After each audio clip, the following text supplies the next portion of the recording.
What's up everyone, it's Q from Retro Q Gaming, and today we're going to look at a Rift. Not an Oculus Rift, but a rift between the same ecosystem and same family of gamers. Now the title's already given it away, but we're going to look a bit more into it.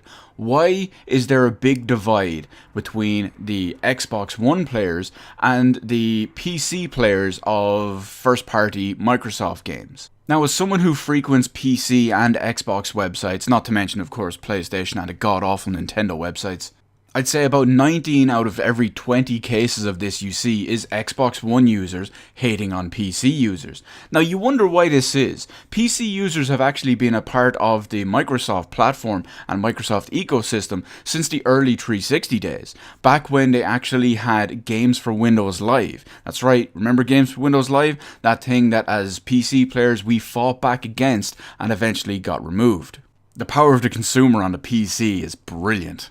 So something I noticed is whenever you go to one of these pro Xbox websites or Xbox exclusive websites, they usually cover all types of Xbox stuff. They'd cover 360 stuff, they'd cover Xbox One stuff, they'd cover Games for Windows Live PC games, and they'd cover whatever we'll call the Windows 10 Microsoft Store PC current stuff. And almost every single time, without fail, whenever you go into one of these topics and try mention the PC in any way, shape or form, every single one of these motherfuckers just tries to completely dogpile on top of you. And I'm not talking about going in and saying things like, ah ha ha lol, your games are shit, there's no shit there, your games are running at 720p, 24 FPS with low settings, while I'm getting 120 FPS, 4K maxed settings, lol. I'm not even talking about the couple of trolls that go in and do that kind of thing. I'm on about the actual proper players that go in and try to talk about this stuff. Like you'd see an article saying something along the lines of, Sea of Thieves out next week, what will you be picking it up on? And you'll have a lot of people going in, it's like, oh yeah, pre-order, Xbox One,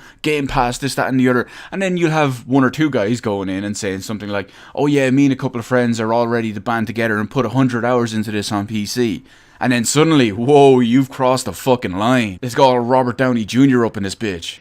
You about to cross some fucking line. And they'll just completely turn on you and try to destroy you, but obviously they can't. And it's just really almost bizarre and complete idiocy. Granted, it's nowhere near the levels of absolute retardation that's on many of the Nintendo websites in their comment sections, but it's still kinda bad. I mean, let's face it, at the end of the day, we're playing the same games as them.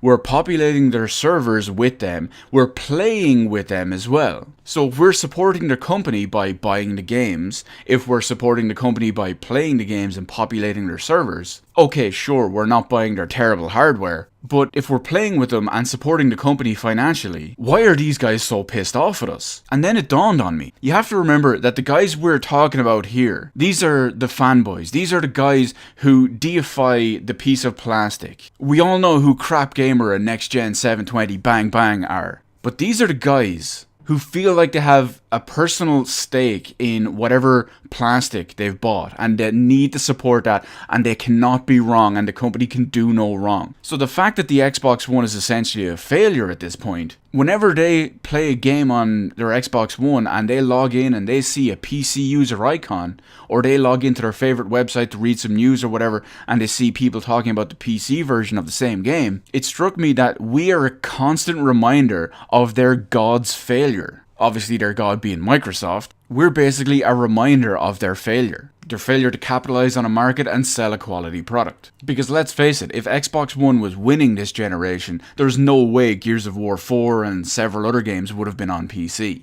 You might have had one or two of them, but no way you're going to have the same scale or scope of the ones we actually do. No big first party titles on day one, none of that stuff. But the opposite is actually the timeline we're living in. Microsoft have sold less than half of what their competitor has sold. They're getting the absolute shit kicked out of them in the first party exclusive department. So Microsoft are doing everything they can to try offer incentives to catch up. So if we're technically supporting the same company financially and populating their servers and playing their games, I know I said this already before, what I think these guys should actually do is just let it go and play the games you supposedly love. Can you imagine the absolute shit show that's going to happen this year at E3 if the couple of not even predictions, but if the couple of really, really wish list things that I have actually come true, in the sense of a Master Chief Collection PC port and a Halo 5 PC port? Can you imagine how fucking berserk the console fanboys are going to go? Remember guys, console fanboys, not console fans. Fans are fine, fanboys are not. Because instead of thinking, oh yeah, we're going to get so many new players, they'll be good because they're using mouse and keyboard, etc., these guys are just going to be pissed off. It's like, oh, there's no reason to buy my console anymore. Not to mention all the cash that the company would make from all the additional sales. Anyway, I don't know, I just don't get it, but hell, I'm a rational, logical person, you know? That's why as of today I've officially vowed to never read a Nintendo comment section anymore after some of the stuff I've seen this weekend. Anyway, I'm going to continue to play Gears of War 4 on my PC. I'm going to continue to leave my Xbox One gathering dust on a shelf, not connected to my TV. And I'm going to look forward to stuff coming to PC on day one in the future. Microsoft have already said they're going to be bringing Halo back to PC, with all future installments releasing day and date, same as Xbox. So let's hope they stick to that. And whatever the deal with Gears of War 5 is, it'll probably be PC day one as well. I look forward to seeing all of that anyway, but I digress. Let me know in the comment section below the whole defensive, opinionated side of the Microsoft console fanboys, if you will. I mean, it's bad enough when they attack stuff like the PS4 side or the Switch side, but to attack someone that basically is half on their same side, in their eyes at least anyway, it just makes no sense to me. Anyway, let me know your opinion on the whole topic in the comment section below. Let me know how I did on the video by hitting the appropriate button, and while you're at it, feel free to hit the subscribe button and turn on notifications. YouTube probably still won't send you all the updates and notifications, but at least you can say you tried. Anyway, thank you for watching, and I will see you guys in the rest of the videos in my channel.